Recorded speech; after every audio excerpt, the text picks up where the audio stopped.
Buon pomeriggio e ben ritrovati a Educhiamoci, giornate per l'educazione. Un caro saluto da Stefania Della Tommasa. Ci troviamo presso l'aula magna della scuola secondaria di primo grado Lorenzo da Ponte e questo è l'appuntamento per la formazione, quindi dedicato a docenti ed educatori. Il focus della giornata sarà appunto l'individualità, ma il tema nello specifico sarà sicuramente molto interessante e con la nostra professoressa Tiziana Pozzoli parleremo di bullismo. Intanto vorrei dare il benvenuto alla nostra ospite che è collegata con noi. Salve, Grazie. buon pomeriggio. Buon pomeriggio a tutte e tutte.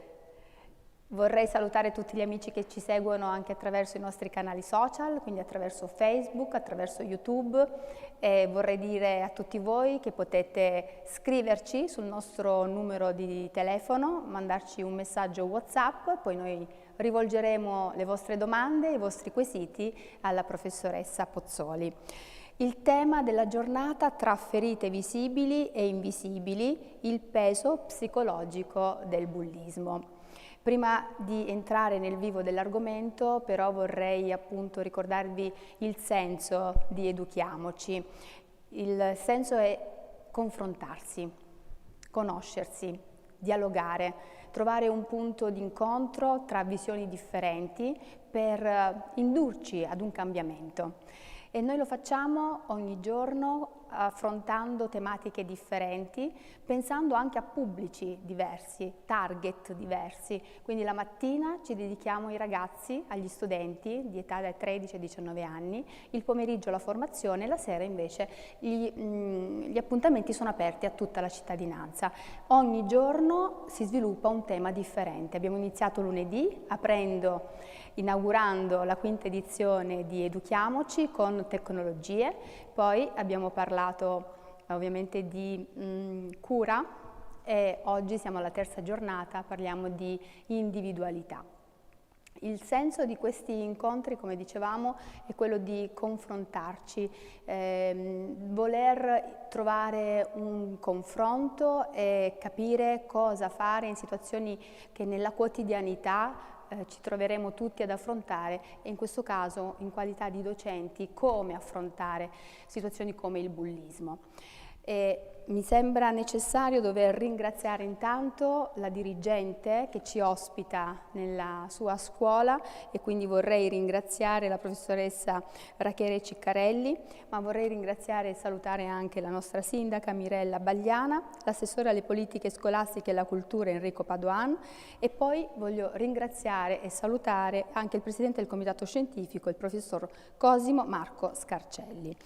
L'evento è ovviamente un evento promosso con il patrocinio dell'azienda ULS 2 Marca Trevigiana e conferenza dei sindaci dell'ULS 2 con la collaborazione di Istituto Comprensivo Vittorio Veneto 1, Lorenzo da Ponte, Dipartimento FISPA dell'Università di Padova, Dipartimento di Filosofia, Sociologia, Pedagogia e Psicologia Applicata, Centro Veneto Progetti Donna, CAV Centro Antiviolenza Vittorio Veneto, Fondazione Giacomo Matteotti, con il supporto di Associazione di Mutuo Soccorso Noi per Noi, Banca di Credito Cooperativo Prealpi San Biagio, ideazione grafica e coordinamento a cura di Palcom.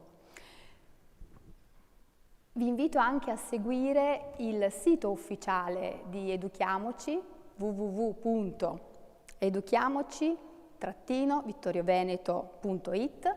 Qui troverete tutto il programma, troverete le short bio, troverete nei dettagli il programma suddiviso tra mattina, pomeriggio e sera e poi inoltre potrete scriverci, potrete anche lasciare il vostro feedback e questo è un altro aspetto molto importante. Per questo noi vi facciamo già vedere il QR code attraverso il quale potrete lasciare il vostro pensiero, una riflessione e aiutarci a migliorare e questo per noi è davvero prezioso. Grazie a tutti anticipatamente. Vi ricordo anche il numero di telefono che è il 349 78 36 815, lo vedete anche in sovrimpressione, ripeto 349 78 36 815 per scrivere i vostri messaggi che leggeremo poi in diretta. E ancora, ovviamente se siete social, ma immagino proprio di sì, potrete seguire Educhiamoci, il profilo Instagram Educhiamoci 2025 _ cioè trattino basso Vittorio Veneto. Quindi tanti modi per stare insieme, tanti modi per confrontarci. Allora, vorrei adesso presentarvi meglio la professoressa Tiziana Pozzoli. Lei è psicologa e psicoterapeuta, è professoressa associata presso il Dipartimento di Psicologia dello Sviluppo e della Socializzazione dell'Università di Padova. Dico bene? Perfetto. Ha conseguito il dottorato di ricerca in psicologia dello sviluppo, dedicandosi allo studio dello sviluppo sociale e delle dinamiche di gruppo nei contesti scolastici. I suoi principali interessi riguardano il bullismo e il cyberbullismo, con particolare attenzione al ruolo degli spettatori pari e adulti, ai meccanismi di disimpegno morale e alle conseguenze fisiche e psicologiche per le vittime. Il suo lavoro mira a tradurre i risultati della ricerca in pratiche educative utili a insegnanti, educatori e professionisti della scuola. Avevamo proprio bisogno di lei, professoressa. Oh, che responsabilità. Sì, perché per fare il cambiamento ci vogliono anche le conoscenze, ma anche le strategie. Quindi, professoressa, ci dica come fare quando individuiamo che c'è qualcosa che non va nelle nostre classi.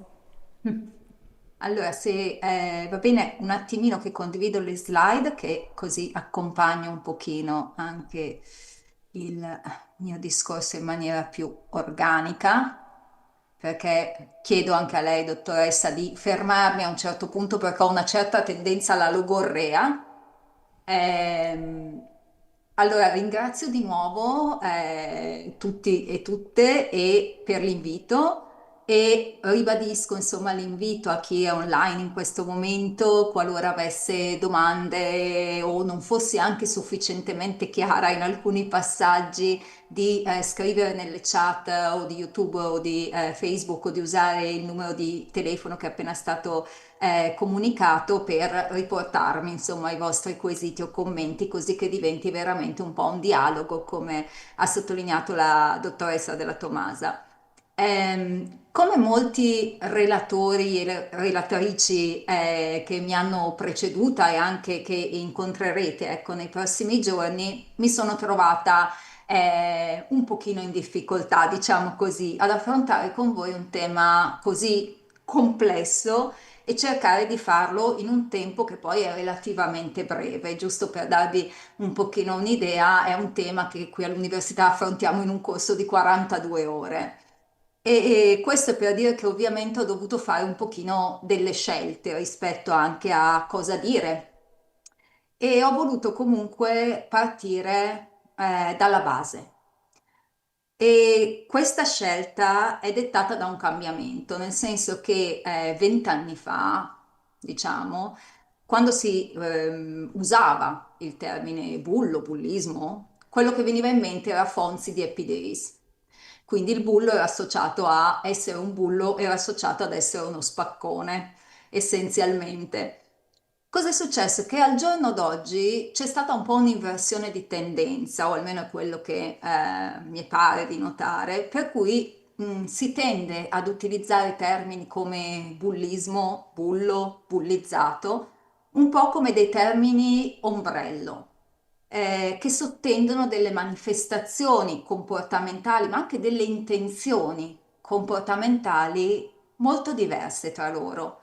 Ed è per questo che sono ripartita un po' dalla base, con una distinzione che secondo me è fondamentale e ci aiuta meglio a comprendere, che è quella tra l'aggressione e l'aggressività. Quindi, cosa intendiamo quando parliamo di aggressione? Intendiamo quello che vediamo, quindi quello che possiamo osservare, il comportamento e la condotta che appunto possiamo osservare nei bambini, nei ragazzi, anche negli adulti talvolta. Quindi il dare uno schiaffo, un pugno, una spinta, una presa in giro, una minaccia, un isolamento dalle relazioni sociali, un'esclusione sociale. Questo è il comportamento che osserviamo.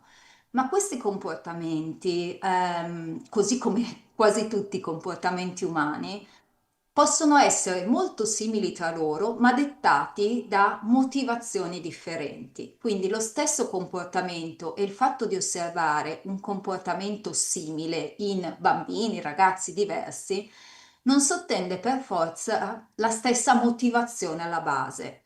Per questo è utile distinguere ciò che osservo, quindi il comportamento visibile, dall'intenzione, ossia dal perché viene messo in atto quel comportamento. E questa non vuole essere poi in questa sede, e soprattutto anche per il pubblico a cui è rivolto, una mera, diciamo così, divagazione quasi filosofica, teorica, ma è perché è estremamente utile, perché ci è utile comprendere quello che stiamo osservando per riuscire ad agire e a intervenire in maniera appropriata. Cosa vuol dire? Che l'intenzione che sta alla base di un comportamento ci permette di capire la motivazione appunto che sta alla base e di intervenire in maniera efficace. E il nostro intervento può essere differenziato in base alla motivazione che ha mosso il comportamento stesso. E qui mi sono sentita di scrivere una frase che ricordo spesso anche ai miei studenti, che comprendere è essenziale e che comprendere non significa giustificare.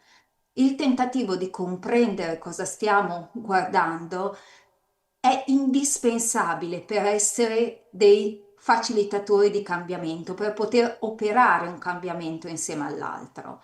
E non significa giustificare quel comportamento. Lo vedremo, il bullismo non è giustificabile, ma è comprensibile. Se distinguiamo la comprensione dalla giustificazione, riusciamo forse meglio a prevenirlo e a intervenire nel momento in cui questa si verifica. Detto questo, distinguiamo allora, in base alla intenzione e motivazione, diversi tipi di aggressività, dove il bullismo è solo una tipologia, molto importante perché è molto diffusa, ma è una delle diverse tipologie. Cosa vuol dire? Ripeto, che noi possiamo vedere lo stesso comportamento, ma in base alla motivazione possiamo distinguere ad esempio un'aggressività che possiamo chiamare ludica, quindi è il classico gioco di lotta, se pensiamo ai bambini più piccoli, dove magari il comportamento è comunque, diciamo così, di aggressività, diciamo così, di tipo fisico, no? Ci scazzottiamo, ad esempio, o anche di presa in giro verbale, dove però quello che permane è una dimensione di giocosità. E da cosa la vediamo? Intanto dal fatto che, ad esempio, la relazione che c'è tra le persone coinvolte tende a permanere nel corso del tempo, nel fatto che siano relazioni simmetriche, nel fatto che ci siano anche tutti quei processi di autopenalizzazione nel momento in cui, ad esempio, un gioco di lotta sfocia in un danno grave ai danni appunto del mio partner di lotta. Per cui è qualcosa che io non volevo, il gioco di lotta rimane sempre in un ambito appunto di gioco, non del fare male all'altro, non c'è l'intenzione di fare male. Abbiamo poi un altro tipo di aggressività, che è quello che non lo pensiamolo anche su di noi, perché anche noi talvolta possiamo reagire in modo aggressivo. Quando parliamo di aggressività reattiva, parliamo di un tipo di aggressività che possiamo definire a sangue caldo. È quando subiamo, ad esempio, un'ingiustizia, una frustrazione, una provocazione e possiamo avere una reazione di tipo aggressivo. Quindi quando parliamo di aggressività reattiva, quando il mio comportamento, che ripeto può essere simile in tutti i casi in termini osservabili, è dettato da una mia percezione che l'altra persona in qualche modo mi sta provocando un torto, mi sta facendo un torto. Quindi la mia reazione, poi possiamo avere delle reazioni più funzionali di quella aggressiva, ma in quel caso l'aggressività è proprio una reazione a una provocazione che sia essa reale o percepita. Quindi noi sappiamo, immagino che molti di voi e molte di voi nella vostra vita professionale potreste avere in mente alcuni magari vostri studenti o studentesse che hanno una maggiore tendenza rispetto ad altri a reagire in maniera aggressiva quando sentono di star subendo una frustrazione o una provocazione. Tutte queste forme ce le abbiamo tutti un'aggressività, una certa quota di aggressività che poi chi più chi meno impariamo a regolare durante il corso della vita. Il bullismo fa parte di un'altra categoria, che è quella dell'aggressività proattiva, dove l'aggressività non è più una reazione, ma è l'utilizzo del comportamento aggressivo come mezzo per raggiungere un fine. Quando parliamo di aggressività proattiva o di bambini o ragazzi con alti livelli di aggressività proattiva, parliamo di quei bambini o ragazzi che hanno una tendenza ad utilizzare i comportamenti aggressivi come mezzo per raggiungere uno scopo. Lo scopo può essere strumentale, faccio un esempio veramente molto banale, ti spingo, ti insulto, ti minaccio per avere il tuo smartphone, ok? Voglio qualcosa di materiale per me. Dall'altra parte possiamo avere quello che poi entra all'interno della categoria del bullismo, dove l'aggressività, o meglio il comportamento aggressivo, è utilizzato come mezzo per raggiungere un fine, dove questo fine è la dominanza sociale.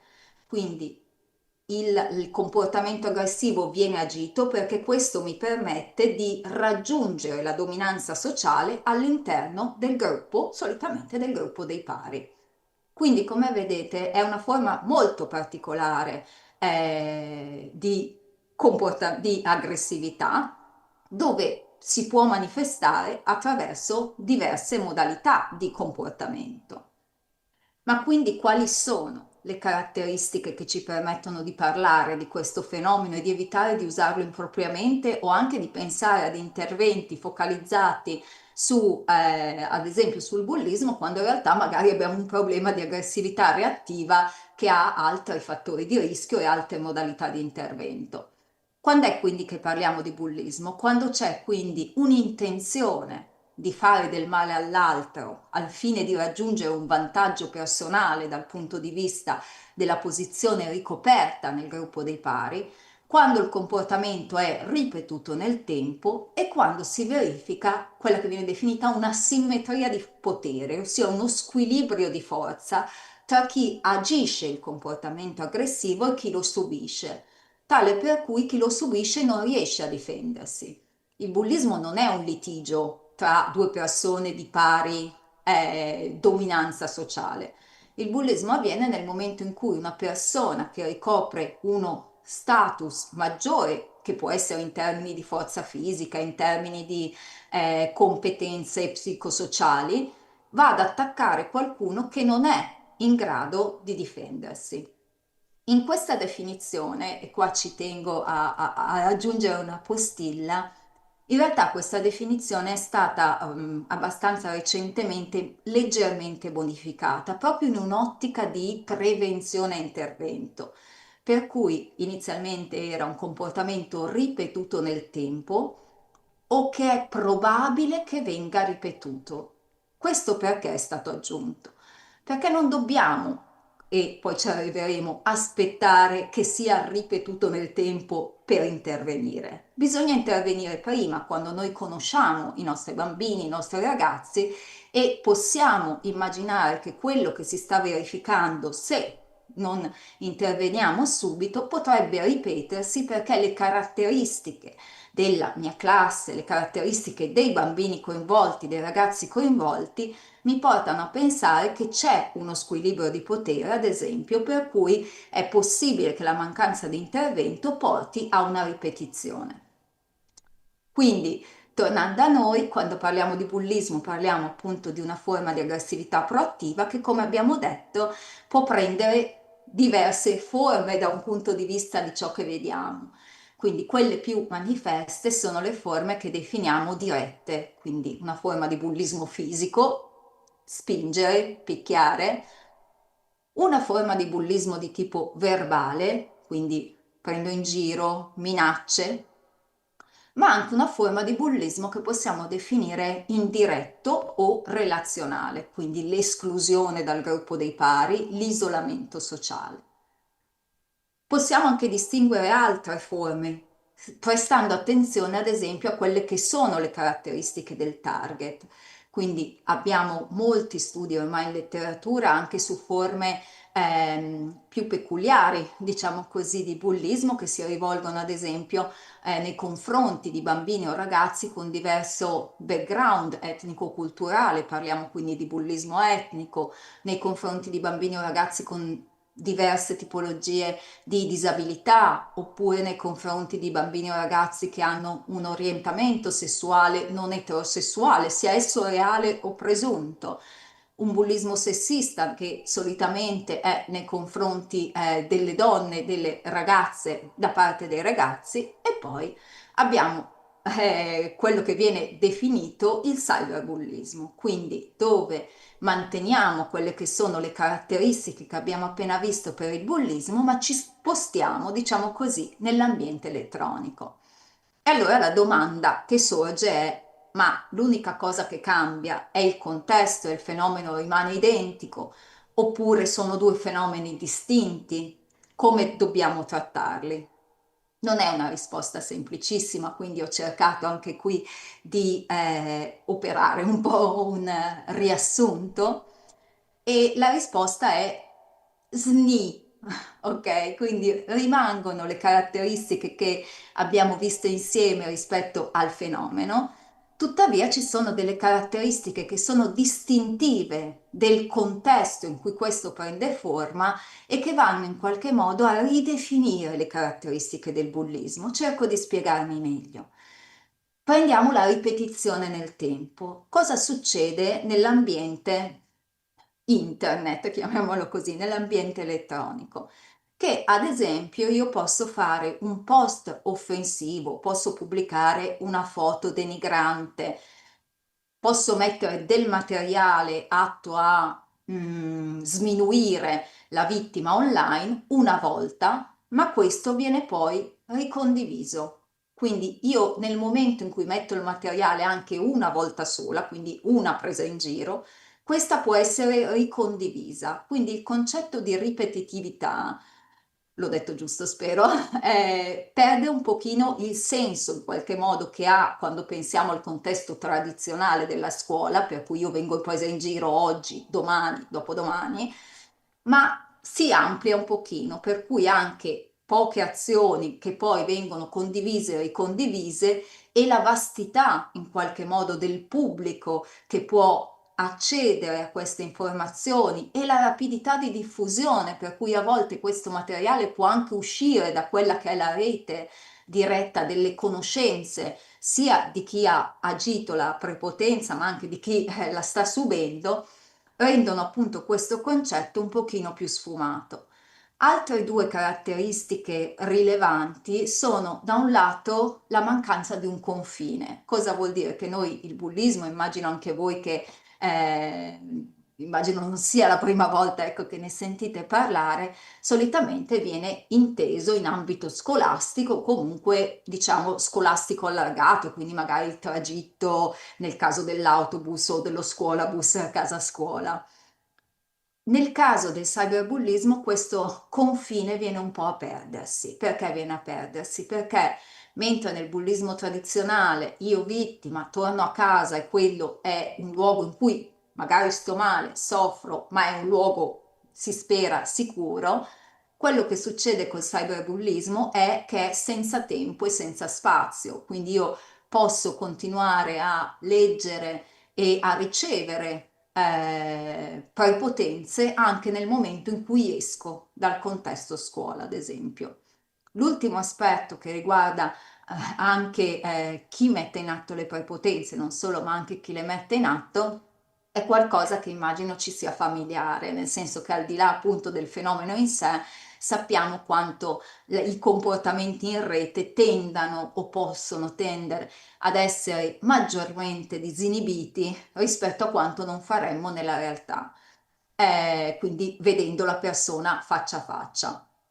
Questo perché sono proprio le caratteristiche, diciamo così, della rete, per cui il fatto di essere dietro lo schermo, usare una tastiera, il fatto a volte di avere dei profili, diciamo così, anonimi, poi noi siamo adulti e sappiamo bene che possono essere in qualche modo rintracciati, ma porta a una maggiore facilità anche nell'attuare le prepotenze stesse.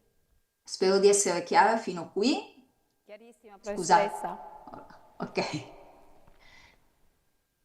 Mi sento di fare un'altra specifica, ma sempre perché penso possa esserci utile e lo faccio perché secondo me non è qualcosa che non sappiamo. Io non penso di fare chissà quali rivelazioni, ma è qualcosa che ogni tanto tendiamo a dimenticare. Ossia, io ho usato i termini il bullo, la vittima, potremmo usare poi il difensore, l'osservatore.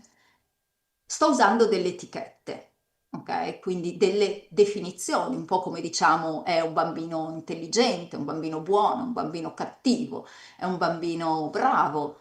Quindi queste sono etichette che ci aiutano in qualche modo a riassumere una serie di caratteristiche. Diciamolo, per dirlo più semplice, diciamo, dico bullo invece di dire bambino, ragazza, che tendono ad utilizzare in maniera frequente comportamenti aggressivi di tipo proattivo. Quindi mi serve quella etichetta semplicemente per semplicità, di comunicazione anche. Ma ce lo dobbiamo ricordare che è un'etichetta, perché cosa succede? Che questa etichetta sta in qualche modo a rappresentare un ruolo sociale, ossia il bambino, il ragazzo in quel contesto sta giocando questo ruolo. Quindi è un ruolo che dipende dal contesto in cui ci troviamo. L'altro rischio che si corre tra gli altri nell'utilizzare le etichette, che quindi dobbiamo sempre tenere a mente noi che siamo la parte adulta, diciamo così, di questi contesti, è a vedere i bambini o i ragazzi come nient'altro che. Quindi ho affibbiato un'etichetta in qualche modo che dovrebbe semplicemente semplificarmi la comunicazione e a quel punto tendo a vedere quel bambino, quel ragazzo come nient'altro che un bullo, nient'altro che una vittima, nient'altro che... E questo è molto limitante perché limita la visione di risorse. Il fatto di chiedersi cos'altro è, cos'altro fa questo bambino, questo ragazzo, oltre ad agire per potenze. Vedere quell'altro significa trovare delle alternative, perché se anche noi rischiamo in qualche modo di chiudere i bambini e i ragazzi all'interno di una categoria che diventa una gabbia, perché almeno se ho questa etichetta sono qualcosa.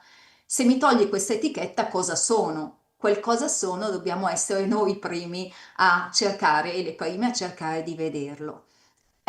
L'altra cosa, sempre legata un pochino ai ruoli sociali a cui dobbiamo fare attenzione, ma è una cosa che facciamo molto spesso, se ci pensate, abbiamo detto che utilizzo questa etichetta come riassunto, diciamo, di una serie di tendenze comportamentali e di intenzioni comportamentali, al che a volte tendiamo ad utilizzare questa stessa etichetta per spiegare perché accade. Mi spiego meglio. Agisce comportamenti aggressivi di tipo proattivo, quindi è un bullo. Perché li agisce? Perché è un bullo.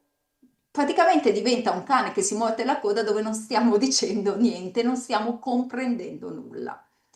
Quindi ritorno al fatto che bulli, vittime, qualsiasi etichetta utilizziamo, stiamo parlando di ruoli sociali, stiamo parlando di ruoli che abbiamo all'interno di un certo contesto e questo è interessante perché a volte quando può succedere da tutte le parti, da entrambe le parti, quando o i genitori non riconoscono quel comportamento o gli insegnanti non riconoscono i comportamenti che riportano i genitori, non ci dovrebbe stupire più di tanto, nel senso che se pensiamo anche noi come adulti, noi giochiamo dei ruoli diversi a seconda dei contesti in cui siamo inseriti, quindi a seconda delle norme che implicite o esplicite che regolano quel contesto, noi tendiamo ad assumere un ruolo che dipende certo da nostre caratteristiche, ma anche dalle caratteristiche del contesto, dalle aspettative in qualche modo di chi questo contesto lo popola.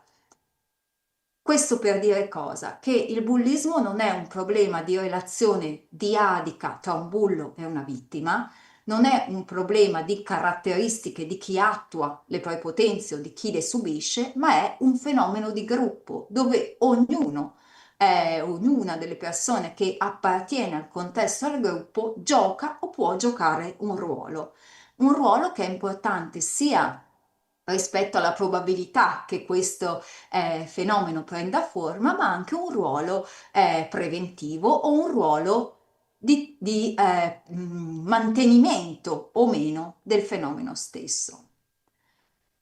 Allora vi ho fatto un po' schematizzata un'immagine che vuole un po' rappresentare quelli che sono, ovviamente anche qui stiamo usando delle categorie dove poi ogni bambino sappiamo e ogni ragazzo, così come ogni adulto, è un individuo con caratteristiche proprie.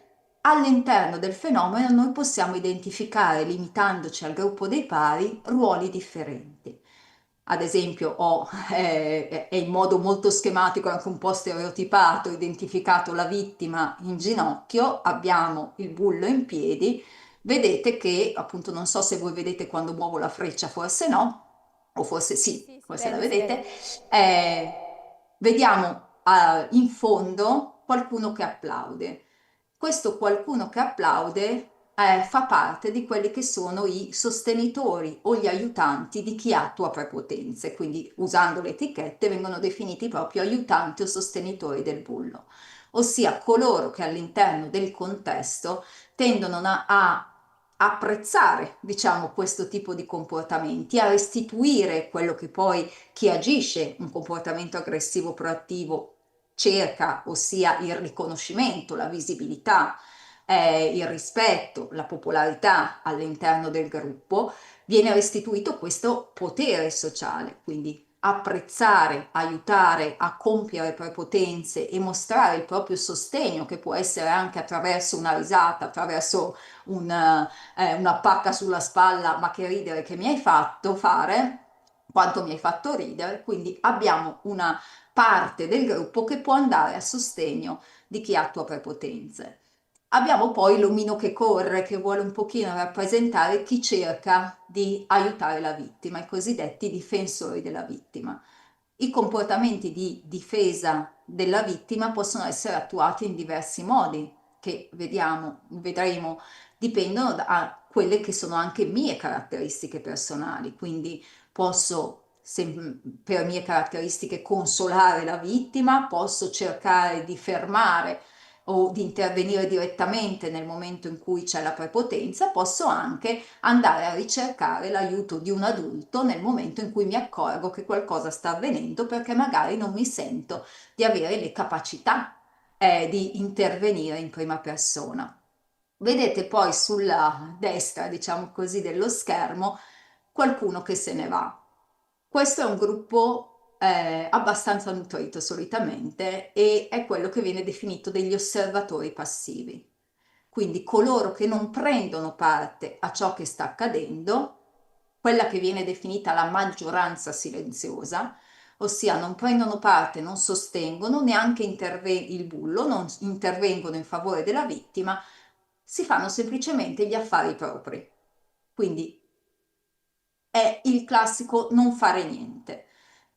Perché è una maggioranza silenziosa? Perché non è un comportamento così infrequente e soprattutto, e qua entriamo anche a livello di norme, di comportamento culturale, di norme culturali, è un comportamento che molto spesso viene ritenuto un comportamento neutro, quando in realtà poi noi sappiamo che la letteratura anche ci dice, e ce lo dice anche la storia, di quanto il non fare nulla in realtà sia una manifestazione di tacita che quello che sta accadendo non merita l'attenzione, non merita un intervento e questo ovviamente ha dei riflessi non solo sul comportamento di chi agisce, che in qualche modo si sente legittimato e vede in qualche modo nell'ignorare degli altri anche un segno in qualche modo di sottomissione, ma è un messaggio anche verso chi subisce, cioè quello che ti sta accadendo non è degno del mio interesse o del mio intervento. Quando parliamo del bullismo, quindi come un fenomeno di gruppo, quindi un fenomeno che prende forma all'interno di un contesto, non dobbiamo però dimenticare che il contesto scuola non è fatto solo dei pari. Il contesto scuola non è fatto solo dei pari, ho rappresentato delle persone un po' più grandi che nella mia immaginazione dovevano rappresentare quello che è il corpo docente in maniera in senso lato, e quelli che sono i genitori, che sembrano stare un pochino sullo sfondo, ma che comunque prendono parte a questo fenomeno. Cosa vuol dire prendere parte? Significa che con i nostri comportamenti di adulti, con quelli che sono i nostri atteggiamenti, con quelli che sono i nostri valori, con quelli che sono i comportamenti che promuoviamo o quelli che invece cerchiamo in qualche modo di ostacolare, stabiliamo insieme ai pari una norma del contesto. Quindi ciò che è lecito e non è lecito fare all'interno di quel contesto, ciò che merita o non merita attenzione, quali comportamenti vengono sanzionati e quali no, e in che termini. Quindi il fatto di parlare di fenomeno di gruppo certo ha a che fare coi pari, ha a che fare coi pari perché ovviamente la dominanza sociale poi cambia, no? Durante, lo sapete meglio di me, penso, eh, cambia durante l'età, quindi i pari certo sono importanti, immaginiamo la scuola primaria, ma l'importanza dei pari aumenta, no? Durante la preadolescenza e l'adolescenza, quindi avere potere all'interno del gruppo dei pari e visibilità è estremamente importante per i preadolescenti e adolescenti, quindi questo ruolo è importante, ma la letteratura ci suggerisce che mai in nessun momento della vita, immaginiamo, scolastica dei bambini e dei ragazzi, gli insegnanti e i genitori smettono di avere un ruolo. E questo è, secondo me, un messaggio che come insegnanti, come genitori, dobbiamo tenerci a cuore, perché significa che possiamo fare qualcosa.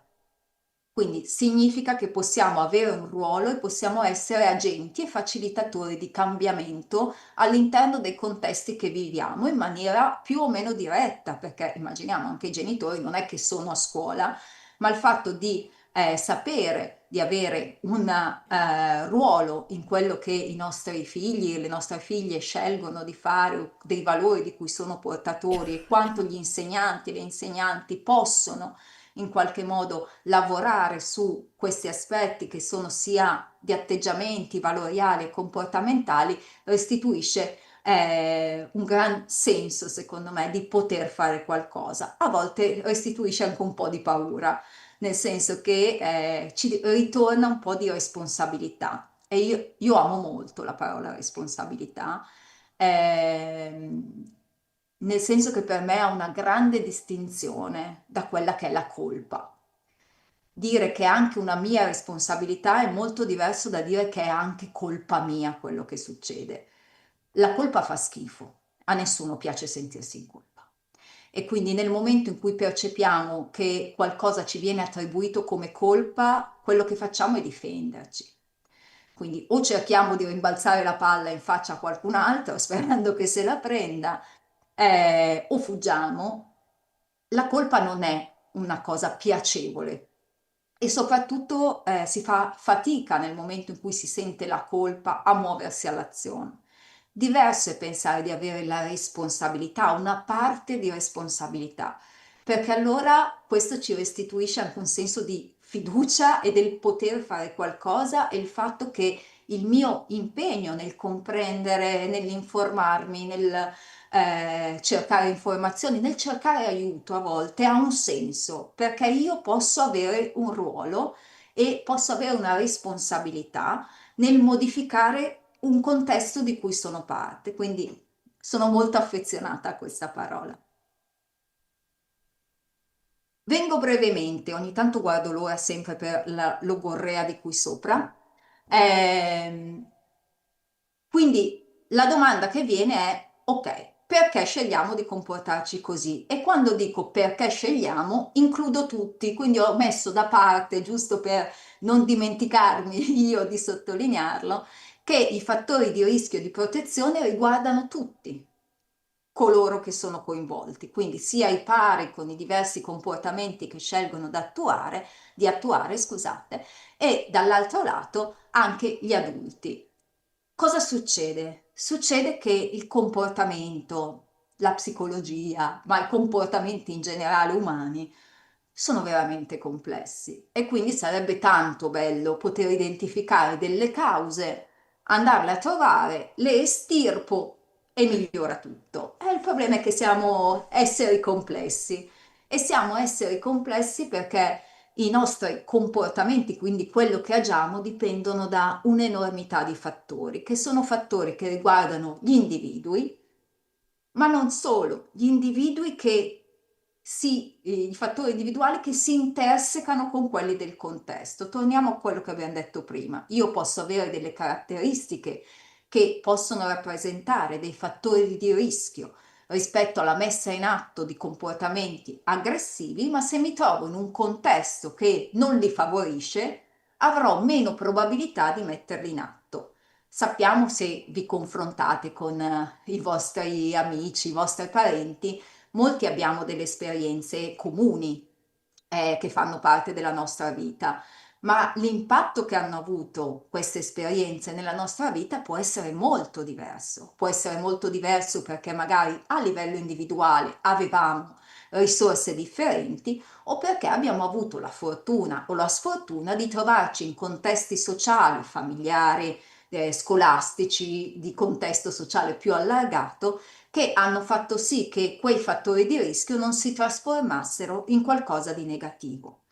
Quindi le relazioni, i contesti vanno in qualche modo, e lo dico prima di mostrare una lista, vanno in qualche modo a intersecarsi, a rendere più o meno probabile che certi fattori, certe caratteristiche, certe condizioni portino poi alla messa in atto di alcuni comportamenti. Di quali fattori stiamo parlando? Io qui appunto ho scelto un pochino di andare veloce, ma ovviamente se avete qualche interesse particolare poi mi dite, mi potete far sapere.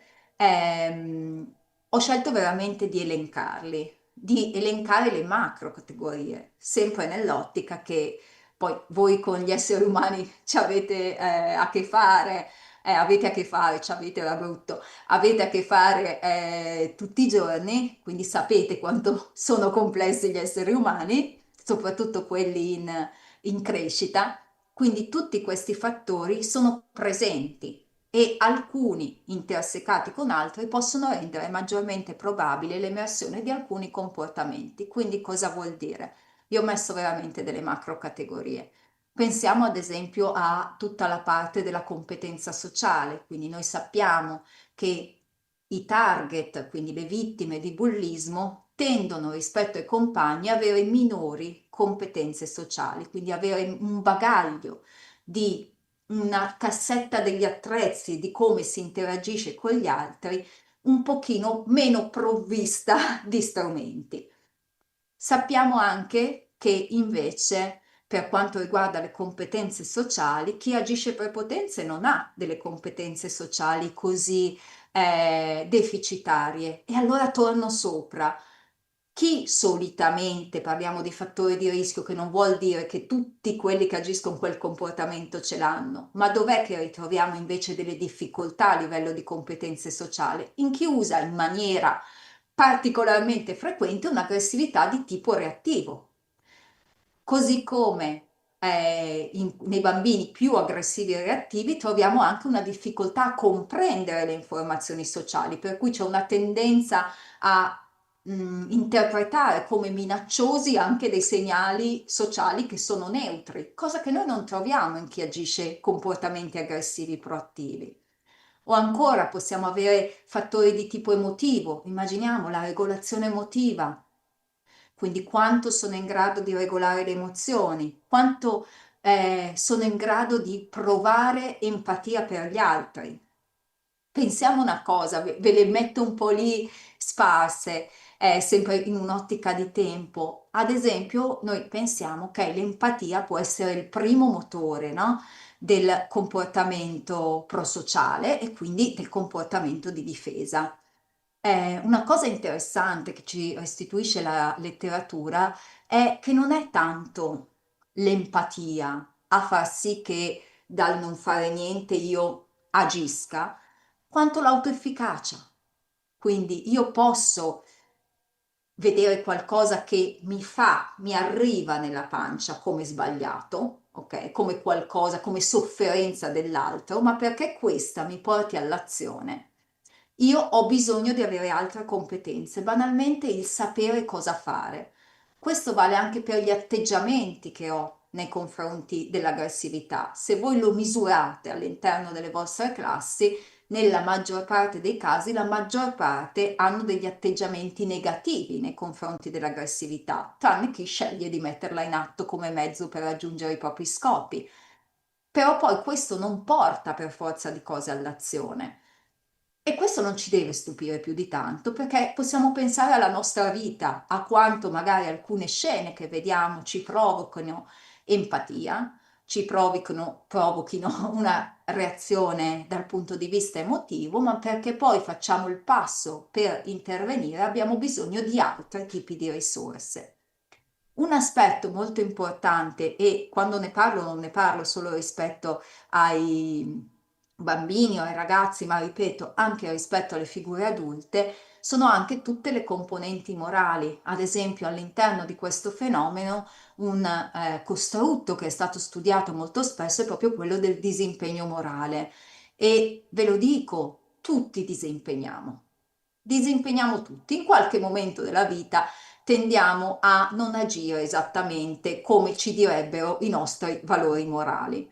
E allora, sempre per quello che ci siamo detti e dette poco fa, che sentirci in colpa fa abbastanza schifo, troviamo delle giustificazioni al nostro comportamento. Quindi tendiamo a giustificare un comportamento che non definiremmo come il comportarsi bene o comportarsi in modo giusto, cercando delle scuse, delle giustificazioni morali.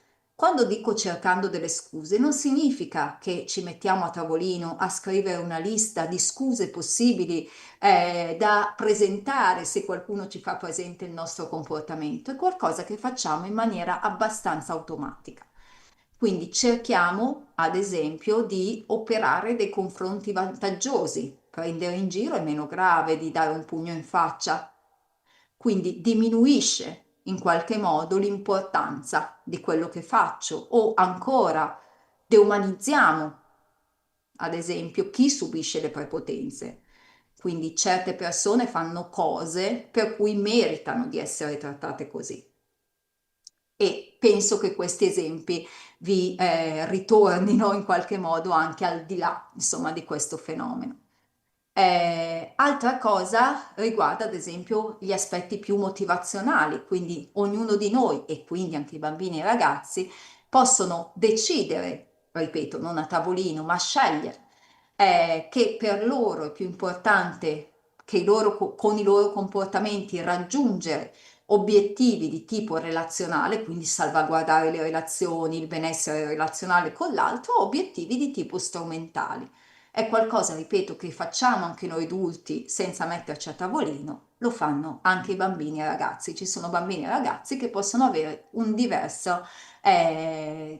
diversa importanza data a questi aspetti motivazionali. Però qual è il problema? Che tutte queste cose che noi possediamo in qualche modo interagiscono con quelle che sono le caratteristiche del contesto.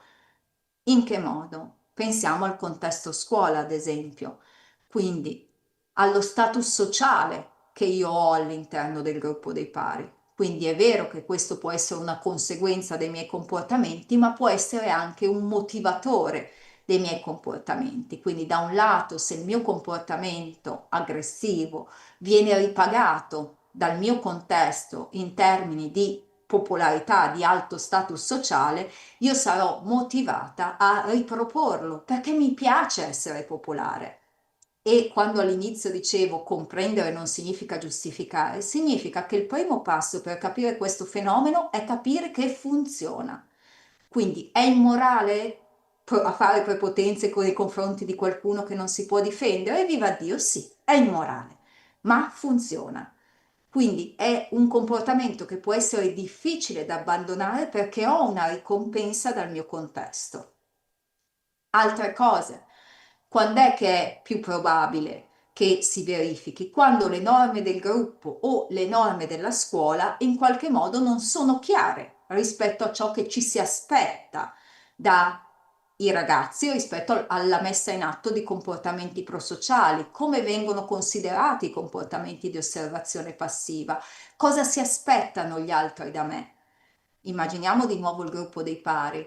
o immaginiamo la nostra vita all'interno dei contesti, chi ci circonda si aspetta che noi abbiamo un certo comportamento. Pensate al vostro comportamento abituale nelle relazioni e a quando per qualsiasi motivo agite in un modo che è diverso da quello che gli altri si aspettano da voi. Immaginiamo che voi siate, non lo so, le moderatrici delle discussioni e a un certo punto sbroccate. Di solito le persone rimangono un po' stupite nel momento in cui abbiamo un comportamento che non è allineato con quelle che sono le aspettative degli altri su di noi. Così all'interno di contesti che, come ben sapete, sono contesti dove i bambini e i ragazzi passano gran parte del loro tempo, si creano anche delle aspettative. Si creano delle aspettative rispetto a quelli che sono i comportamenti, gli atteggiamenti che io mi aspetto che tu metta in atto e quando non li metti cerco di rimetterti all'interno della tua casellina. Ma ancora, abbiamo detto, è importante anche il contesto più allargato, quindi qual è il clima della scuola, della classe di cui si fa parte e anche quali sono le caratteristiche degli insegnanti. Quello che abbiamo detto prima, che vale a livello individuale, quindi le caratteristiche individuali, sono anche quelle degli insegnanti che, viva Dio, sono esseri umani che hanno i loro livelli di capacità di gestione delle emozioni, hanno i loro livelli di autoefficacia per intervenire, hanno le loro credenze rispetto al comportamento aggressivo, hanno i loro valori dal punto di vista morale, hanno le loro motivazioni. Gli insegnanti come classe docente va a creare in qualche modo essa stessa una norma. Così come il contesto familiare da cui arrivo, quindi quali sono le credenze rispetto ai comportamenti che è corretto avere. Se io mi sento dire continuamente a casa fatti gli affari tuoi che campi 100 anni, è meglio che non entri in certe dinamiche, arrivo con un messaggio che poi può cambiare nel contesto in cui mi ritrovo, perché magari in quel contesto viene premiato altro, viene premiato il fatto che io intervenga, ad esempio, ma è un pezzettino del mio bagaglio.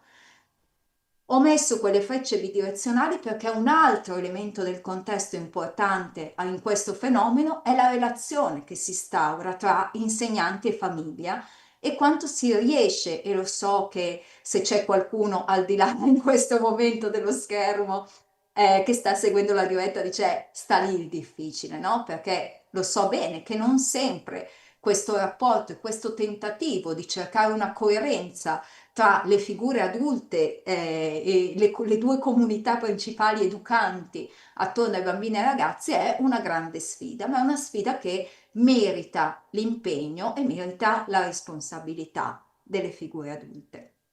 Ma veniamo a noi.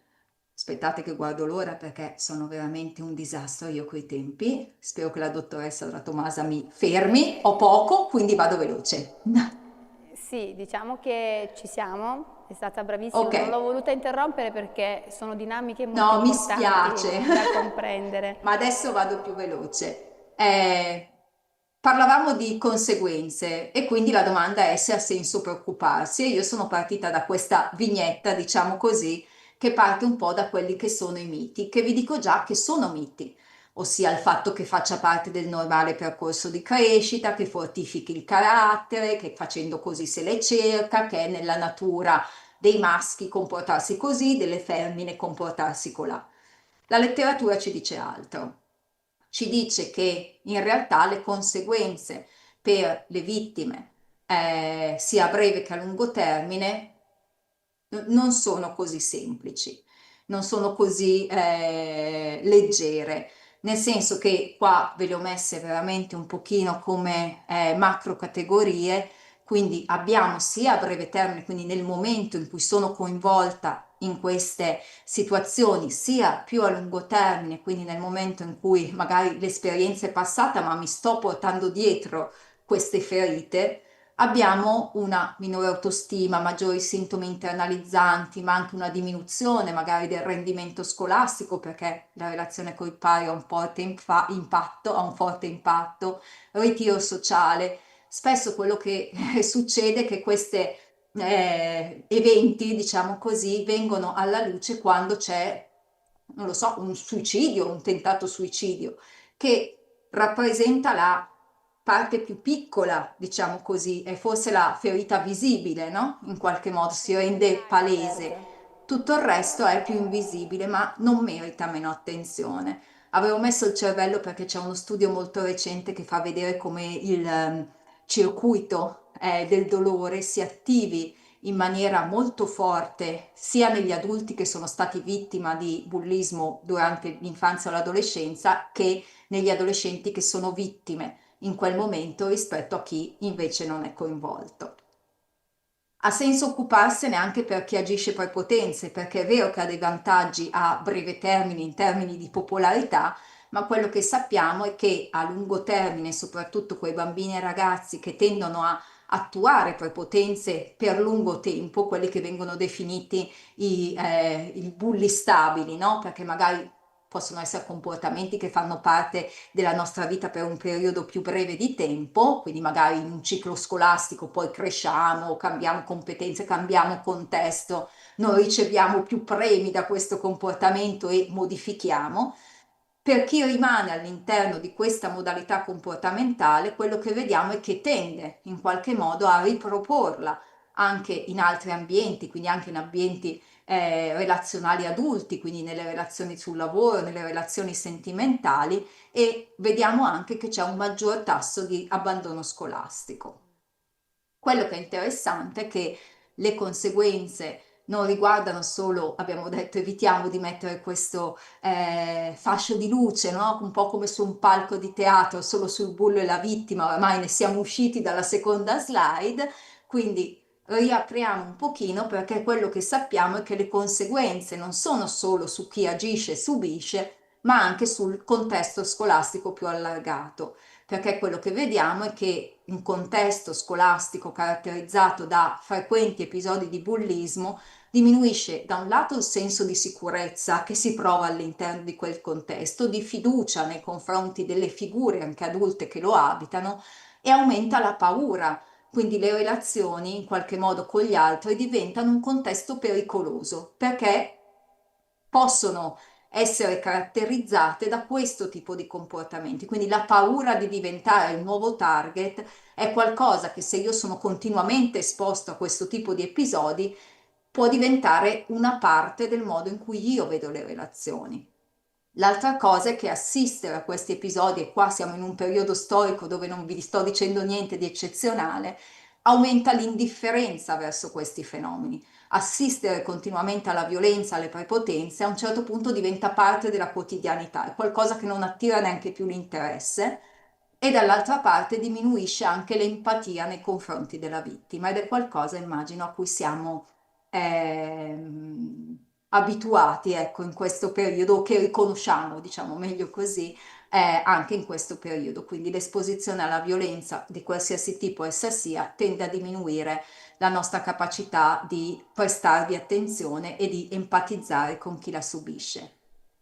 Io finisco dandovi veramente una panoramica che è abbastanza, direi, ovvia adesso rispetto a quello che ci siamo detti, nel senso che poi quando si parla di interventi e si parla di interventi per un argomento così complesso, non esiste la ricetta, nel senso che la complessità è tanta, ma esistono le linee guida e le linee guida ce le dà la letteratura e la prima linea che ci dà è che è importante prevenire. Ovvio che non sempre si riesce a prevenire, ma la prevenzione è importante e soprattutto la complessità non consente di alzare un telefono e dire mi succede questa cosa, qual è la soluzione? Non esiste la medicina.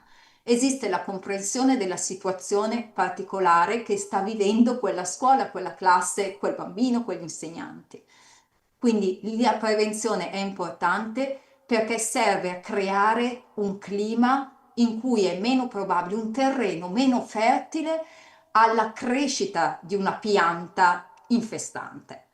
Quindi a questo serve fare prevenzione. E fare prevenzione significa farlo in diversi modi, quindi articolare quello che è l'intervento a seconda del bisogno che ha in quel momento quella scuola, quella classe, che può andare appunto da attività più di sensibilizzazione, più allargate, al lavoro su competenze che possono essere utili, quindi l'autoefficacia, tutte quelle che diciamo in maniera un po' generale possiamo chiamare life skills, quindi la capacità di affrontare i problemi, la comunicazione, il comunicare in modo convincente, efficace ed assertivo. Quindi training mirati su competenze specifiche che risultano utili in quel determinato contesto, fino ad arrivare a interventi invece più di prevenzione indicata che possono essere proprio di supporto agli attori coinvolti. Qua vi ho messo veramente una lista di quello che la letteratura ci dice che funziona ed è un po' un messaggio, ossia non può essere un intervento di prevenzione, un intervento vero e proprio sul bullismo, non può essere un intervento spot, è proprio costruire una cultura diversa, proprio per tutto quello che ci siamo detti fino adesso. Vuol dire lavorare sulla formazione di chi la scuola la abita direttamente o dall'esterno come i genitori, significa farlo in maniera continuativa, significa far entrare non il bullismo. Quindi non bisogna sempre parlare di bullismo, ma parliamo di quello che sta sotto, di quelli che sono i fattori di prevenzione, scusate, di promozione di comportamenti positivi. Utilizziamo una giustizia di tipo riparativo, le punizioni tradizionali sappiamo che non funzionano, bisogna riparare, reintroduciamo il concetto di responsabilità personale e di responsabilità collettiva, cioè sono responsabile del mio comportamento e responsabile anche del contesto di cui faccio parte, del benessere degli altri.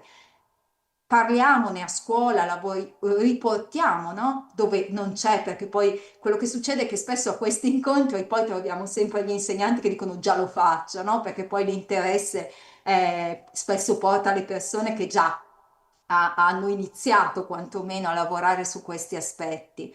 Lavoriamo su competenze empatiche, di comunicazione, dobbiamo stare attenti a tutti quelli che sono i fattori di protezione, proprio per creare un clima meno favorevole. E quindi vi lascio, giuro, con un take home message, ossia che la probabilità che un intervento preventivo o un intervento vero e proprio abbia successo all'interno almeno di questo fenomeno è che preveda il coinvolgimento attivo di tutte le componenti, proprio per restituire questa responsabilità di cui abbiamo parlato, ma anche questo senso di potere e di empowerment, si usa molto questa parola, mi piace meno di responsabilità, ma si usa molto, a tutte le componenti della scuola, proprio per restituire questa idea che ci si muove insieme. Quindi usciamo un pochino dal concetto di colpa o di ricerca delle cause nell'altro e cominciamo a chiederci cosa possiamo fare noi, cosa possiamo fare insieme.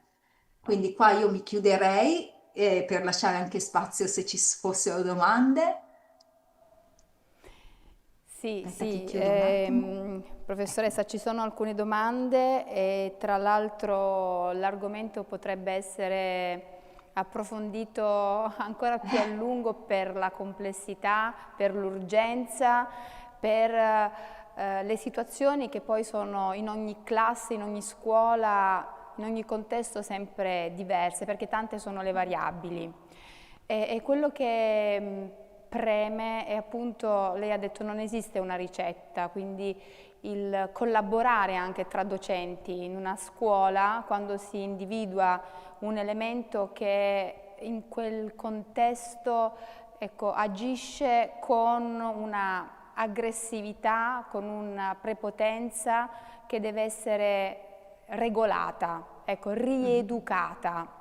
Quindi il nostro intento è proprio quello di cogliere quando non è troppo tardi, quando si può ancora fare in tempo, prima che la vittima si ritrovi in una situazione di disagio assoluto. Esatto. Ecco, perché abbiamo Sì. parlato del bullo, però forse un po' meno della vittima, nel senso Mm. che sì, quello che succede è che può arrivare addirittura anche al suicidio, no? Può Certo, arrivare c'è uno anche studio a gesti molto estremi, perché se una ragazza o un ragazzo si sentono poco apprezzati o derisi, ancora di più se si tratta di cyberbullismo, perché a velocità supersonica queste derisioni arrivano fanno il giro del mondo Mhm. e quindi con una velocità estrema si è sulla bocca di tutti. Ecco, il disagio di un adolescente, di una ragazza, di un ragazzo, ma anche della sua famiglia, diventano ingestibili, diventano ansie, preoccupazioni troppo grandi da affrontare da soli. Ecco, quindi fare rete, fare sistema anche tra scuola Bellissimo. e famiglia.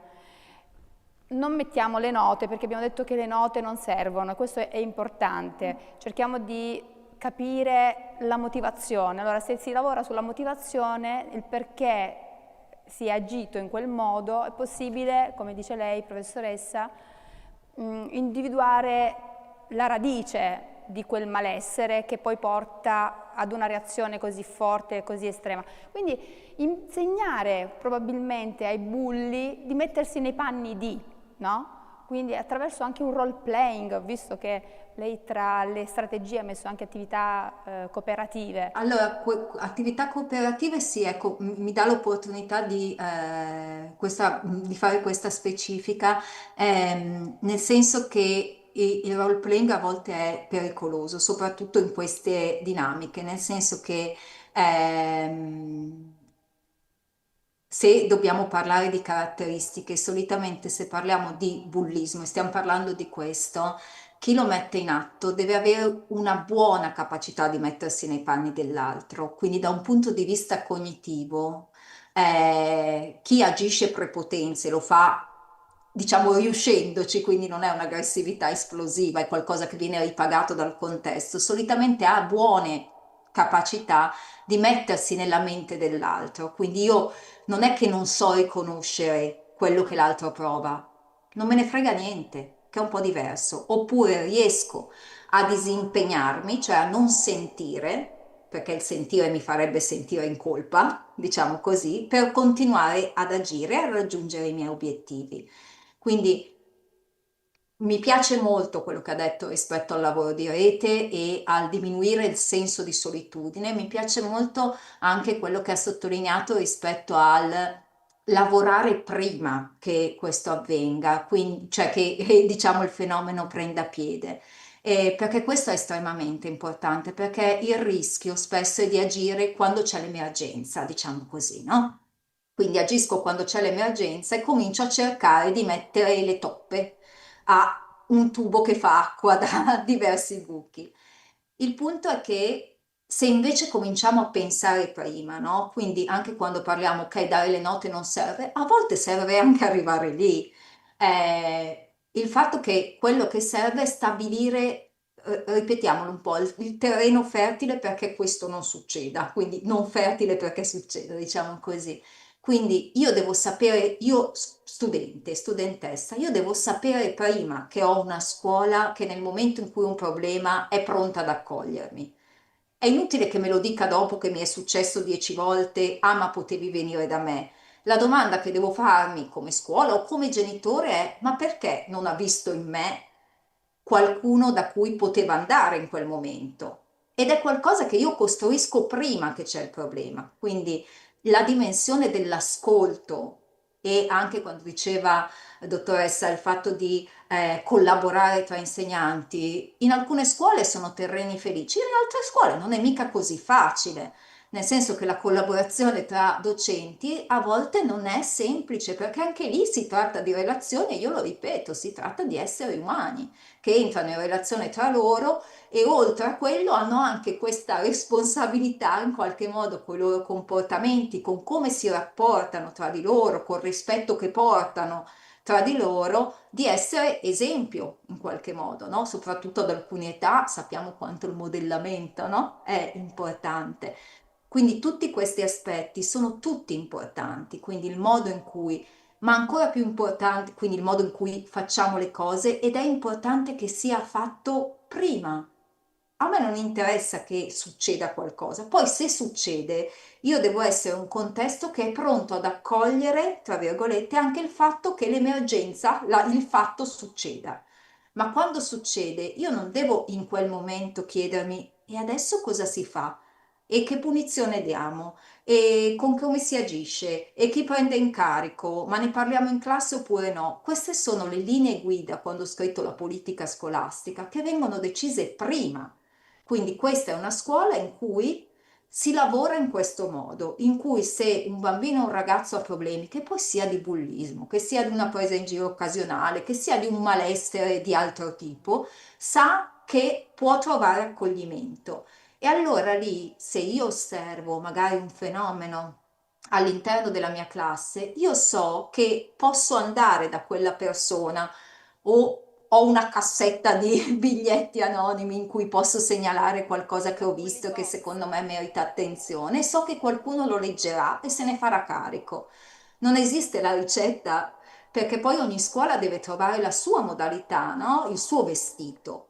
Quindi esistono le linee guida proprio per questo, perché se esistesse un unico modo, vuol dire che c'è chi in quel tubino nero ci sta da Dio e c'è chi gli tira sui fianchi, perché gli starebbe meglio un vestito da cocktail, scusi l'esempio un po' banale, no? E vanno bene entrambi, ok? Quindi posso uscire con entrambi. Il punto è vedere nella mia scuola cosa mi sta meglio. Voglio creare un gruppo di una modalità, voglio lavorare ad esempio con la peer education che funziona molto bene, ad esempio, quindi dove vengono formati i pari per essere da tramite, insomma, nei momenti di difficoltà e vengono poi supervisionati, quindi il pari diventa un riferimento che in alcune età è molto più facile, diciamo così, confidarsi con un pari che non con un adulto. Ci sono tante modalità, è per quello che diventa difficile parlarne senza banalizzare in tempi brevi e ogni scuola a fronte delle linee guida, quindi che esistono, queste esistono e sono stabilite in letteratura, quindi se una scuola mi dice c'è questo problema, viene a fare un intervento di un'ora perché deve risolverlo, io le dico di no, ma perché non ha senso, perché non avrebbe alcuna efficacia in qualche modo, no? Perché questo me lo dice la letteratura, lo dice l'esperienza. Quindi secondo me mettere insieme queste cose è anche un impegno e anche una creazione del proprio modo di stare all'interno di queste linee guida, no? Perché non ne esiste uno solo. E Esatto. questo è il bene e il male del non avere l'aspirina. Esatto. Professoressa, le leggo una domanda. Come possiamo aiutare chi è stato vittima di bullismo a ricostruire la propria autostima? Allora, bella domanda. Allora, anche qui mi perdonate, dipende, nel senso che sarei un po' incoerente se dessi una risposta diretta perché dipende molto dal caso, nel senso che ci sono diverse strade, anche a seconda della difficoltà in cui si trova la persona. Nel senso che a volte può essere utile anche creare dei nuovi contesti relazionali essendo anche abbastanza scaltri nella scelta, in cui la persona può sperimentarsi in maniera diversa nelle relazioni. Può essere quindi, che ne so, iscrivere, se gli piace, ecco, a uno sport, a un gruppo di giochi in scatola, quello che è, in cui la persona, in base ai propri interessi e alle proprie modalità, può ricostruire, diciamo così, un altro modo di stare in relazione. Può essere che si è arrivati a un punto, magari anche rispetto alla durata, alla gravità, diciamo così, delle prepotenze subite, per cui c'è bisogno di un supporto di tipo più psicologico, psicosociale, di competenze di acquisizione di competenze dal punto di vista relazionale, eccetera, o anche di un percorso psicoterapeutico, quindi diciamo che è molto variabile, no? Quindi a volte ci sono dei ragazzini che dicono sì, sono stato vittima a scuola, ma poi ho avuto la fortuna di avere questo, che ne so, molto vario, il gruppo scout, oppure ma ero dentro questo gruppo di musica che mi ha permesso di vedere che potevo essere altro oltre allo sfigato o la sfigata, passatemi il termine, che veniva preso in giro a scuola. Quindi dipende molto capire che risorse ha il bambino, il ragazzo, la bambina, la ragazza in questione e quali sono le alternative che si possono vedere o costruire insieme a lei per provare a sperimentare. A volte magari sono molto ridotte per diversi motivi, anche familiari a volte o di disponibilità dal punto di vista familiare, per cui magari è più indicato rimandare a un supporto più di tipo psicologico o psicoeducativo. Perfetto, professoressa, adesso c'è una domanda sul cyberbullismo. Ah. Ecco, perché in questi casi il cyberbullismo è più facile da nascondere perché il bullo si nasconde dietro l'anonimato, no? Sostanzialmente. Mm. E quindi come possiamo difenderci? Allora, un po' devo sfatare un po' un mito, almeno rispetto a quelli che sono le fasce d'età di cui ci occupiamo. Nel senso che è vero che è molto raro che non si conosca chi c'è dall'altra parte a quest'età, nel senso che quello che succede nella gran parte dei casi è che io sono vittima a scuola e questo prosegue nell'online.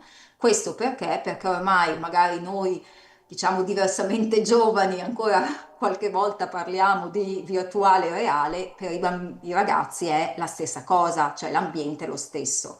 Quindi quello che notiamo sempre di più è che ci sia una sovrapposizione, quindi poi anche se io invece di chiamarmi Tiziana Pozzoli mi chiamo Titti, che ne so, comunque è molto chiaro che se io sono colei che agisce prepotenze, lo faccio ugualmente, quindi è più raro che questo accada con degli sconosciuti.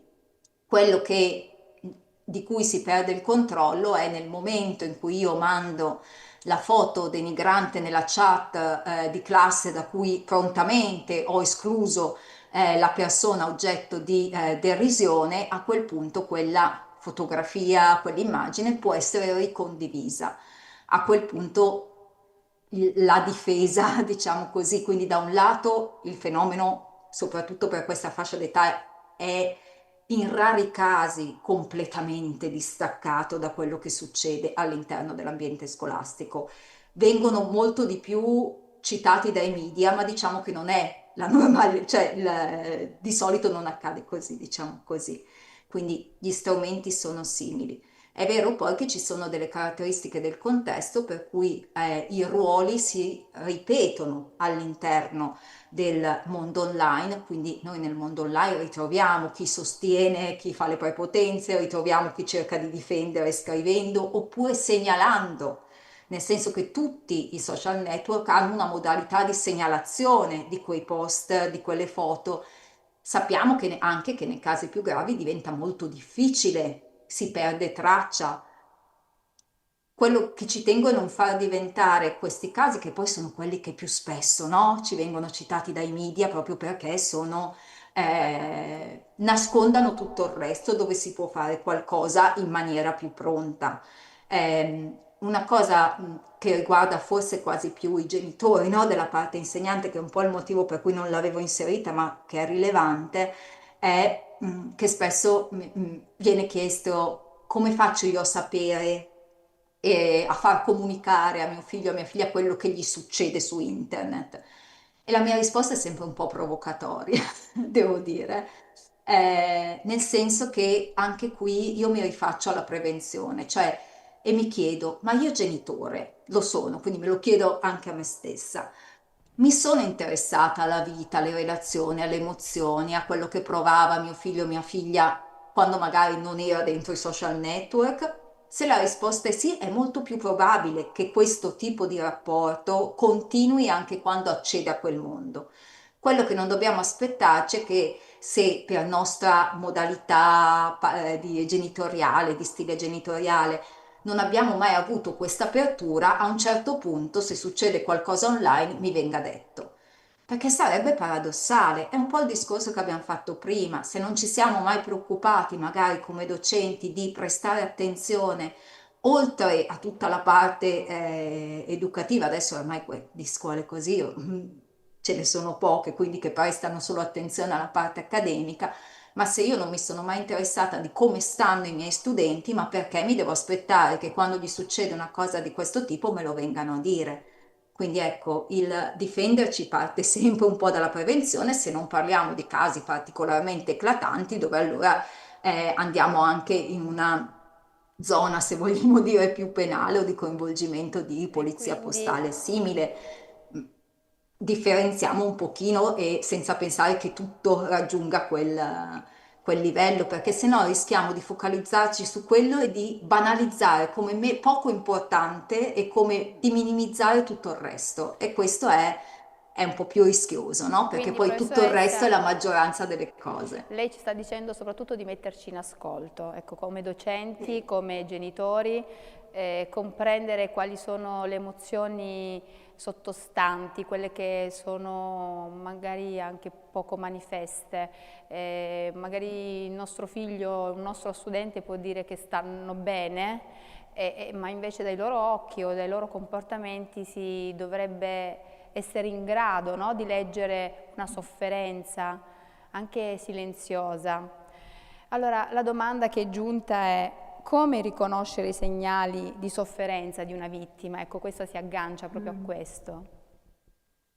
Allora, si aggancia e devo dire che siamo esseri umani, a volte siamo molto bravi nel nascondere, quindi anche qui prendete quello che dico non come se fosse il decalogo, ma quello che notiamo lo notiamo dai cambiamenti. Quindi io posso aver avuto, che ne so, un figlio, una figlia, una studente, una studentessa che è sempre stata molto timida, molto poco incline all'interesse nelle relazioni sociali e continua così, quindi non è il livello, ma è il cambiamento. Quindi nel momento in cui io sono una persona che sono sempre andata, immaginiamo, a scuola volentieri e a un certo punto comincio ad aver paura, ad accusare tutta una serie di sintomi psicosomatici, ad essere sofferente nel momento in cui vado, nel momento in cui torno, nel momento in cui io sono stata una mediamente interessata o circondata di persone, comincio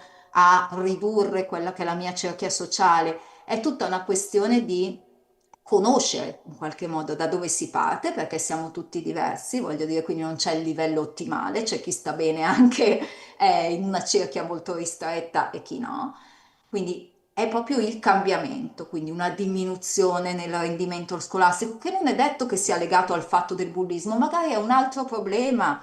Magari sto soffrendo perché ho visto i miei genitori litigare, oppure mi sembra che mio papà non stia tanto bene, può essere altro, ma solitamente la sofferenza, se la persona sceglie per diversi motivi di non manifestarla a parole o in maniera molto palese, può poi riflettersi nei comportamenti, in comportamenti di evitamento sociale, di evitamento delle situazioni che prima provocavano piacere, nel chiusura proprio da un punto di vista di condivisione con noi come adulti, ma anche magari coi pari.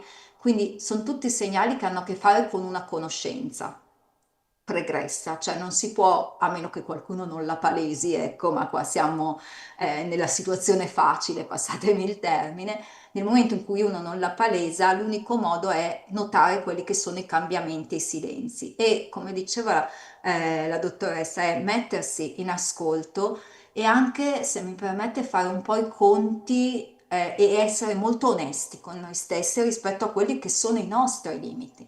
Perché a volte come adulti, perché io lo ripeto allo sfinimento, continuiamo a essere persone quando diventiamo genitori, quando diventiamo docenti, rimaniamo degli individui, ci possono essere delle difficoltà che possiamo avere. Io mi immagino un insegnante che magari con tanto sforzo è diventato docente, ma ha una vita durante scolastica in cui è stato vittima, magari, e che può avere degli atteggiamenti o una difficoltà maggiore a entrare in questo tipo di situazioni perché siamo umani. Il problema è che lì abbiamo una responsabilità che è anche educativa. Allora ci sono degli aspetti su cui è utile che siamo molto onesti con noi stessi e magari ci lavoriamo, perché quello è importante. Può essere importante per noi come persone, ma noi come individui possiamo scegliere di lasciarci delle aree irrisolte e stare benissimo e di non dobbiamo lavorare su tutti i nostri problemi per forza. Però nel ruolo che abbiamo, la dimensione dell'ascolto, la dimensione dell'accoglimento, nel ruolo che abbiamo, quindi è diverso come accogliamo da genitori, da come accogliamo come insegnanti, da come possono accogliere i miei studenti futuri come futuri psicologi, no? Non è lo stesso ruolo, ma quella disponibilità dobbiamo averla e anche capire se anche noi abbiamo bisogno di lavorare su alcuni aspetti. Noi lavoriamo moltissimo su, anche con gli insegnanti, su cosa vuol dire l'ascolto attivo. Tanti lo sanno benissimo, tanti fanno molta fatica perché è molto ingaggiante, richiede di mettersi molto in gioco e non siamo tutti disposti o abbiamo tutte le stesse risorse per metterci in gioco. Quindi tutti questi aspetti, e ritorno appunto al riconoscimento, ci siamo dati la possibilità di conoscere, non so se chi faceva la domanda era un docente, un genitore o entrambi, ci siamo dati la possibilità di conoscere, perché se noi conosciamo chi abbiamo di fronte, non è che diventiamo degli indovini, ma ci rendiamo conto prima. Pensate alle persone che avete più vicine, un partner, un migliore amico, una migliore amica. Se doveste spiegare da cosa vi accorgete che le cose non stanno andando bene, magari non ha voglia di parlarvene, ma ve ne accorgete perché cambia qualcosa rispetto all'abituale. Poi se noi abbiamo mostrato apertura e sa di poter trovare in noi un luogo accogliente, può decidere con i suoi tempi, con i suoi modi di condividerlo. Se no noi possiamo stare lì in una posizione di accoglienza e di ascolto e dire continuamente io ci sono qui, nel momento in cui vuoi mi trovi qui, però a quel punto ci dobbiamo essere, perché nel momento in cui poi dall'altra parte arriva la richiesta, dobbiamo essere pronti ad accoglierla, non può essere solo un sono qui ma poi ho paura e non ci riesco a stare in queste emozioni perché solitamente sono emozioni negative e non è facile stare nelle nostre emozioni negative ma anche in quelle dell'altro. Serve Certo. allenamento, però come docenti siamo formati e dobbiamo essere formati anche a questo, ad accogliere a volte le gioie, gli entusiasmi, le scoperte e a volte anche i dolori, i fallimenti, le frustrazioni, le difficoltà. E questa è la posizione che dobbiamo tenere, quindi conoscere per intervenire ha un po' questo senso e vale in generale per il fenomeno, ma vale anche per chi abbiamo di fronte. Certo, davvero interessante, grazie, grazie per tutti gli insegnamenti, per tutto il suo sapere che ha messo a nostra disposizione. E io vorrei, prima di salutarla, anche rivolgermi proprio abbiamo parlato degli attori, no? Quindi ci sono i bulli, ci sono le vittime e poi ci sono gli spettatori. E proprio a loro vorrei rivolgermi perché hanno un ruolo fondamentale e quindi vorrei chiedere a loro, che siano adulti o siano ragazzi coetanei, e voi da che parte state? Ecco, abbiate il coraggio di schierarvi. Questa è una cosa molto importante, non ignorare, far finta di non vedere, perché altrimenti non cresciamo e quel cambiamento non avverrà mai. Ed è così che voglio concludere questo appuntamento dedicato alla formazione. Io sento forte questo tema. Grazie mille veramente anche per l'accompagnamento e grazie a tutti. Scusate, vi avevo avvertito che ero un po' logoroica, quindi mi spiace Eh, se ho sforato, ma no, no, veramente grazie a tutti e a tutte. appunto, ripeto, questi sono incontri che andrebbero fatti con costanza, Mm, andrebbero, sì. dovremmo tutti, che siamo genitori, che siano docenti, tutti dovremmo essere messi al corrente di cosa si prospetta davanti a una situazione di questo tipo, perché a volte diventa veramente ingestibile e ci troviamo impreparati. Invece sapere, confrontarsi serve proprio per questo, motivo per cui abbiamo Educhiamoci, motivo per cui questo intervento ha veramente un forte potere sociale, educativo e formativo. Io la ringrazio davvero tanto, professoressa. Grazie a voi. Ritorni veramente al suo lavoro e continui le sue ricerche perché sono frutto di tanto impegno e di tanta passione e si vede. Grazie mille, veramente. Grazie a voi di tutto il lavoro che state facendo. Grazie, E in intanto bocca al lupo per questo festival che è davvero ricco e interessante. Io intanto vorrei ricordare ai nostri ascoltatori che questa sera alle 20:30 ci ritroveremo sempre qui dall'aula magna della scuola secondaria di primo grado Lorenzo da Ponte, questa volta con la professoressa Arianna Palmieri, per approfondire il tema il potere delle relazioni di ammalare e guarire, un viaggio dall'epigenetica alla psiche. Vi aspetto numerosi, tra pochissimo un piccolo break e poi ancora qui con Educhiamoci. Arrivederci.